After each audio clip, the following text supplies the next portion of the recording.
Because unforgiveness is a curse that you are carrying. Unforgiveness is a disease dangerous than cancer. The doctors are saying one of the leading factors that are making people become sick of hypertension, diabetes, and cancer is because of unforgiveness. Because you have taken the burden and carried it to your heart. Ukienda kupatikana na ugonjwa wa kansa, unaambiwa jiondolee stress. What is the cause of stress? It is because you have refused to put down some mizigos. Kuna mizigo umebeba, umekataa kuiachilia. Utidako kitoka leo horo mtu ni bakuli hapo sana. Weka hati yako. Nakuta mama mzee, mama 60 years. Anaanza kukwambia bwana yake venye ni mbaya. Na unamuuliza umekaa naye mwaka gapi? Ati tuko naye 30 years. Oh, those 30 years sasa ndio umeanza kujua huyo mzee ni sumbua. Umevumiliaje 30 years ukiwa na sumbua? Baba imefika hapo, watoto wameenda, watu wameanza kupata kazi. Wakati watoto wameanza kupata kazi ndio mzee ameanza kukua sumbua. Because unataka kugawanyisha hiyo familia. Unaanza kufundisha watoto ati baba yenu ana misuse pesa. Tetikana ndogo. Ukimpatia hata ile pesa mlimpatia alienda tu kukula huko madasi. Anaenda kapanda na wale wazee kucheza ile bao. Ile wanaweka hiyo hata uijui. Na zamani alikutoa ulimkuta hapo akicheza hiyo ile wanaitaka ajua. Na anaweka hivi. Ulikutania hapo. Na hata hiyo bao wewe unaipakusaka unanipaka kama mafuta. Sasa kwa sababu watoto wameanza kuajiriwa kazi. Mmoja ameajiriwa na Safaricom, mwingine ameajiriwa amenunua kagari, huyo mwingine yako kwa bagi, wanakuwa na tupesa sasa tunaajiriwa. Sasa kwa sababu unataka baba yako, bwana yako asipatiwe pesa na watoto, wewe upati yako unaanza sasa. Baba yako ni misuse. Misuse pesa hapa wakati hiyo 30 years, your father has been so good, umekaa na mtu huyo mtu umekaa naye for 30 years ama 40 years ukilea watoto. Mbona ukabia watoto wako wakiwa watoto wadogo? Baba yenu ni mbaya. Sasa pesa tumeanza kuingia ndio. Acha naye hata akili yake siku hizi naonanga ni kama nimepunguka.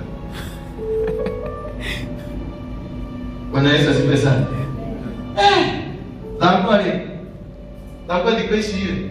Kama madada yale na hali na watoto. Akaelekea na tumia na boko amungezo. Sasa unakuta mama anaanza kuweka watoto nini? Anaanza kuweka watoto fitina.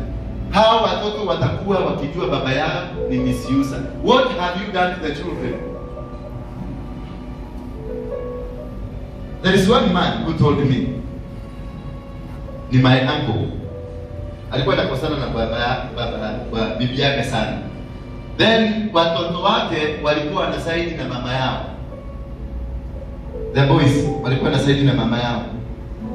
Baba akaambia watoto, niliita hiyo kijana mmoja akamwambia, siku utakuja kukua na bibi ndio utaelewa what is happening now. Kwa sababu walikuwa naona baba bibi ana treat mama yetu vibaya sana. Hivi vibaya sana. Atakuja tu akiwa mlevi, akikuja anaanza kuleta mashida, manini, akaanza atakia hata hapa yake mama yetu peace. Yes, sisemi ni wote, lakini ninasema huyo mzee aliambia kijana yake, ukikuja wakati utakuja kuwa na bibi ndio utaelewa what is happening in the house. Sasa hizi as we are talking today nimepitia amenipigia simu saa hii ameniambia anataka kuniona jioni. Bibi yake ameleta shida. Nikamkumbusha ile story aliniambia baba yake alimwambia. Because they used to see as the father ndio mbaya. Lakini wamekuja kujua wanawake wote wanakuanga hivi. Hata wewe, hata mama yangu. What? They are all the same. It is how you handle your wife matters. How you treat your wife will matter. How you treat your husband will matter. Kila mtu ako na breaking points zake na kila mtu ako na shida zake. So how you treat me. Kwa sababu kuna wao saa hizi wazee, mmoja alikufa bila mke kwa sababu he refused to forgive the wife. Bibi ya Kibaki alikufa wakiwa na Kibaki hapa kwa hapa. Mpaka kwa siku moja waliona Kibaki akisema my dear wife, my only one. Sasa hiyo kashirika kama kwa nyumba. My only one. So unforgiveness causes deformity in your brain. Unforgiveness causes deformity in your brain. So when you live in the spirit, that usipoishughulikia mapema inaishi na wewe as a curse, and it becomes a foundation. And once it becomes a foundation, it becomes an altar in your life. Unakuta familia hiyo imekuwa katika msingi wa chuki. Familia hiyo imekuwa katika msingi wa laana ya chuki. Chuki ni laana. Because chuki inaleta bitterness. Bitterness ina cause a crime. Unakasirika, unachukua panga, unakata mtu. Ama kwa sababu unaona mtoto ni wa brother yako amekuja kwa kaboni yenu, unamchapa. Ukimchapa mtoto unakimbia polisi. Labda ulimgonga vibaya, unakimbia polisi, unastakiwa na assault. Ukikaa kidogo unasikia mtoto alipelekwa hospitali akakufa, inaingia mada. What is that? It is a foundation that has been laid because of unforgiveness. Praise be the name of God. Let's look read the book of Colossians 3:13. The book of Colossians 3:13. Bear with each other and forgive whatever grievances you may have against one another. Forgive as the Lord forgave you. So this is a precondition for you to be forgiven. God, you have to be forgiven. You have to forgive. It is a precondition because Jesus, God had to sacrifice his own son ndio tupate ukombozi. Kwa hivyo ukombozi wa maisha yako, ukombozi wa biashara yako, ukombozi wa huduma yako, ukombozi wa kila kitu ambacho unakifanya katika maisha yako is attached to forgiveness. Hapo hakuna shortcut, is an attachment. Usiende ufikirie ate ngine wanasema aende akifanya nini? Bila kwa anajua hiyo.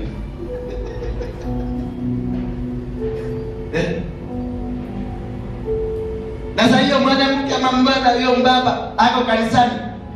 It is a problem. And you find huyo mtu mwenye amekataa inside kwa sababu ya unforgiveness. Anakuwa pita kwa watoto wake, hawapendi, anaona mistake. Akitoka anaona mistake, akikuja kanisani anaona mistake. That's why unakuta huyo mtu anakujaga akienda anaangalia waimbaji, anasema hawa waimbaji vizuri. Anaangalia huyo pastor umechagua kama blessed pastor. Amesoma mpaka wapi? Pastor, wacha nikwambie kitu moja. Mtu mwenye hajaenda Bible school, hajasoma vizuri, they are very dangerous.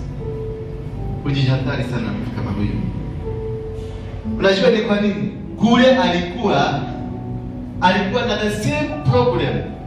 Walikosana na huyo mtu kwa sababu wewe umeenda Bible school, yes. Lakini huyu hajaenda Bible school, ana anointing kuliko wewe umeenda Bible school. Because anointing is not about the Bible school. Anointing is about how you relate with God. It's a gift from God. Bible school is a foundation to help you grow. It's a foundation to improve and to make your spiritual being become more perfect. Lakini anointing ni Mungu anapatiana. Sasa kwa sababu wewe una kisomo yako huko na degree na huko na masters na umefanya kitu kingine na mtu mwingine anafanya hapa kale naitaka hiyo kitu aje. Ni ya psychology ama ni ya nini? Ya psychology. Sasa uko na Biblia, uko na psychology, uko na kisomo kingine. Alafu unakuta kama mama yako kanisani. Hata hiyo vitu namwambia Bible school anakuuliza ni nini? Lakini akiingia hapa anaferekia, anapiga injili, anagonga. Maredio ikikuja, makanisa ikikuja, dini ikikuja, Isomo yako ikiweka hapa, as the Bible says, the book of Revelation 10:20 and the book of Genesis 30:20 and whatever, yani unakuta unakalaini kwa Biblia mzima. Kaza inakuangalia tu. Unaangalia kaza inakuangalia. Mtu mmoja hata hajui anasomea kwa Biblia. Anasomea kwa Biblia. Hebu nisomea kitabu ya Colossians 3:13 inasema aje? Napenda ya Kiswahili. Soma ya Kiswahili. Kwa sababu ya Kizungu. Soma ya Kiswahili. Napenda. Hawa ndugu kuna wajalia tu wanajua Bible verses zile zinafanya. Zile zinatenda mambo. Mungu ya Kiswahili hiyo. Anasema, alafu Yesu akaenda. Alipofika pale baba alikuwa akipita. Mama alikuwa anafanya nini?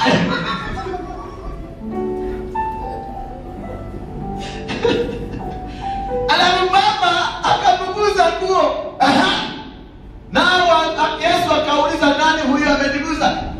Simamia hapo. Nani huyu ameniguza? Kumaanisha kuna kitu imefanyika. Sema amen. Kuna mtu anaenda kubadilisha. Sema amen. Sasa kii imeingia. Kii imeingia. Na huyo mtu tegemeo yake ni nini? Hategemei kisomo, anategemea Mungu. Bwana Yesu asifiwe sana. Musa alikuwa anaenda mlimani, anaonana na Mungu hapa kwa hapa.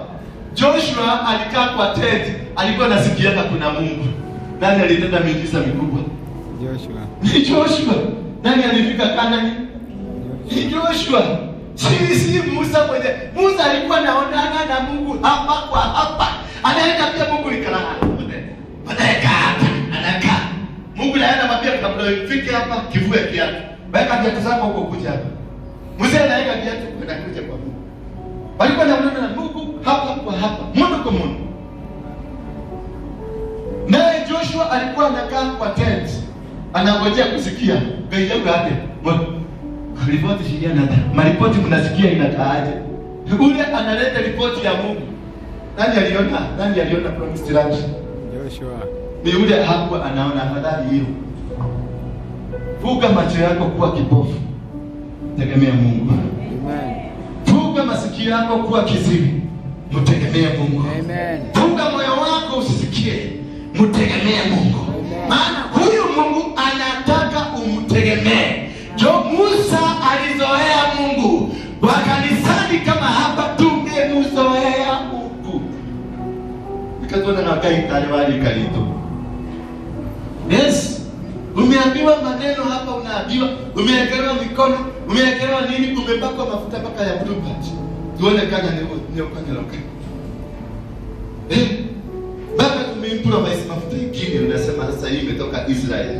Israeli gani imetengenezwa na hapa right industry. Bwana Yesu asifiwe sana. Na ndio imetoka Israeli. Baba tumeuziwa maji na mafuta na vitambaa na nini.